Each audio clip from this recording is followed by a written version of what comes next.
Kuki Kulai Paibasingna Fagokcho Ikai Police Station a Konba, Saiton Nganu Kon the Leba, Maitegi Yum Ama, Bom Pokai Handuna Amang Ata, Togalam Lake, Micham Anisok Lake. Kuki Kulai Paibasingna Bom Pokai Handuna Amang Ata, Togalam Liba Yum Adu, Nganu Kon what number 8 the Leba, Salam Manikoba Amagine. Miyam na amang ata thoklaba manigi yum adu yengba changluraga thorakpada bom ani ama amu pokhairakpadagi bicham ani adu sokhibani haire salam manigi yumda bom pokhai handuna amang ata thohallamliba thodok aduna ngasi ayu pung 3 lom tarakpa adwaidani aduga bom machena panbadagi soklaba micham ani aduna Saiton hayai kon maning lekaidagi nongthombam injubala chahi kunthraga tharet mapuroibagi maming leikitraba en bisorjit amasung Saiton awang maning lekai dage soibam sana tomba chahi yangkhaini thoi apokpa lekhidraba angobi kawi haire soibam sana tomba na yet thangba khubomda aduga nongthombam indubalana oi thangma khongda bom machena panbani haire Kuki Kulai Paibe singna maitegi yumda bom pokhai handuna amang ata thon khraba macho Saiton gi miyam hawraktuna bom pokhai hairiba yum aduda changlaga yengnaba honarakhe Central Force na Tingnaba Honarabasu, Namduna Bom Pokhaiba Mafam Adu Yona, Miyam Adu Jahinke, Miyam Aduna Salam Manigi Yum the Jangduna Yengbada, Yumgi Mafam Kayada Akai Atoy Tokliba Adu, Bom Machena Pan Badagini Haiba Chap Chana Kangmakam Ke, Yum Adugi Mafam Anida Bom Punlaga, Pokhai Han Kibagi Kom Macha Ani Amasu Tokai Mileramba, Miyam Adu Tingrake, Yum Adu Dagi Thoraklaba Machung Chaurang Ayuki Pung. Nipan ga minute Yankai Rom Tarakpa Adwaida, Adu Dagina, meter Yankai Humfurom Chatlaga Leba, Mafam Amada Amok, Bom Ani Pokaira K. Bom Pokaiba Aduda, Soibam Sanatomba Amasong, Nongtombam Indubala, Bom Machena Palaga, Sokibani Haide. Makoi Animak, Manak Nakba Hospital the Pukatuna, First Aid Pidaba Matung, Makata Balayangi the Mak Infal Hospital Amada Pukatke Haide. Bom the Mui Ani Sohan Kiba Adudagi, Kushaunarabam Yamna, Central Force K Bunker Sing Adu Tubai K. Thaudok adu thokraba machung Bisnupur District ki SP yauna police ki mukongthongbo officer sing District Administration Bisnupur gi ADM Toijam Opendro amade kumbi AC ki MLA Sanasam Premchandra thaudok thokfam da laktu ningsin ke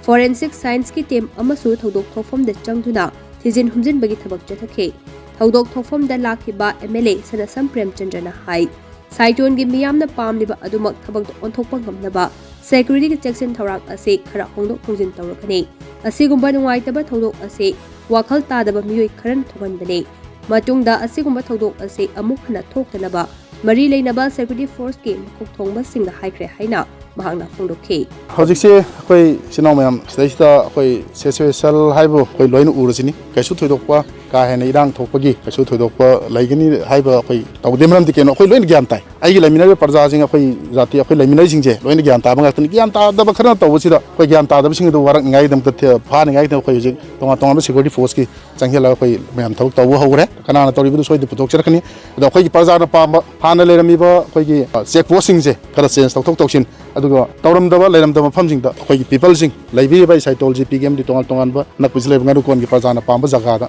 koi deploy tongai gi sem sare nai thamjai Amaromda ngasigi thodok adu hakthengna yengshinba lakhiba Pomgi Vice President Case Chandramani na paumi singda hai Kuki Kulai Paiba singna tawrakliba thawong ase ipomna akan mongda kanjam tawe haukiba December thadasu maitai IDP sing Fagokchau ikhaida changle haibagi pau hek tabaga bom amari nomai kapsinduna andarakriba adune ngasisu amok Saiton nganu konda bom pokhai handuna maitegi yum ama amang ata thohan badan natana micham ani asok apan nahankhre masi yamna nungaitaba thodok amane Central Force mayam ama thamjilabasu ingna chikna leiba lamdam ama haibadudi oiba ngamdre maram aduna Central Force sing asi lokthoklaga Manipur ge security force sing natraga Iraipak iramdam asi nungsijaba khulngakpa sing oina thambana fare asigumba Kuki Kulai Paiba singna chatharakpa thawong sing asi yaningdaba phongdoktuna hayeng lekai da miyamgi wakat mifam pangthokpiyo haina mahangna phongdokhi ꯑꯩꯈꯣꯏꯕꯨ ꯉꯥꯛꯄꯤꯒꯅꯤ ꯍꯥꯏꯅ ꯑꯩꯈꯣꯏꯕꯨ ꯀꯟꯕꯤꯒꯅꯤ ꯍꯥꯏꯅ ꯂꯩꯔꯤꯕ ꯚꯥꯔꯠ ꯂꯩꯉꯥꯛꯅ ꯊꯥꯔꯛꯂꯤꯕ central ꯐꯣꯔꯁꯁꯤꯡꯁꯤꯗꯗꯤ Manipuri ꯃꯤꯌꯥꯝꯅ ꯃꯔꯨꯑꯣꯏꯅ ꯑꯩꯈꯣꯏꯁꯤꯡꯅ ꯑꯩꯈꯣꯏ ꯊꯥꯖꯕ ꯂꯩꯖꯗ꯭ꯔꯦ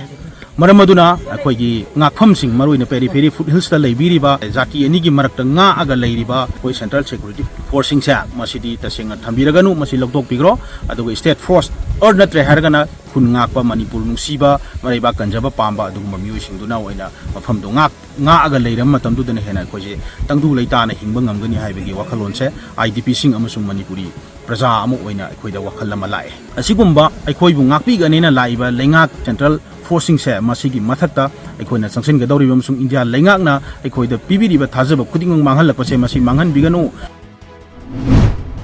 ngasigi thodok adugi matangda Saiton gram panchayat ki pradhan M Ibomchana hai ngasigi thodok asi kanana thokhan bano thodok asida chenaba sing athuba matamda governor amade district administration na thigat piu amade matungda asiguma thodok ase thoktanaba singbiu haina mahakna phongdokhe misa mani mamung focus ko yamna thomoi sore nungai jade aduda koina singhan na matamda moi army su yam kana hakoi bido chang tana ba thingi punja singna pamne ba local leader singna pamne ba de mara pai singna pamne ba de hai ba ngasi sida koi thongda deploy toriba akoi gi CRPF check post adi sida koi lapses la riba mafam sida koi phal line da koi central force si kakhat pi raga state force na thong sida koi gi entry sima koi changdok jeng entry sima state force thambi ba se prajana pame adu loina na hoji hai ba koi gi moile tek to ba sangai ba hek mafam sida ki koi sida thok da loi ure sigi sida kongnang kong ma lai sida koi phal line sida post ama thambi ba adu maning da ho ba post ma lai post ani ma from the hapchen be ga central force thamaga di masigi thodok si makha ta na thogoi hadra ha ba gi pajagi thajaba lai Saiton gi khunja singna aikhoi gi paumida phongdorpagi matung ina salam mani gi yum ase bengali gi yum singna koishilaga leibane yum mapu salam mani amasung mahaki imung gi mi singde kumja inglisingani shumna kunhumdoi gi me ahumdagi haurakhiba irang asida maram oiraka yum thadoktuna hause kaibulam jawda leiba relief camp ta leibane nakal amaromda Saiton gram panchayat ward number 8 ke manung chana leiba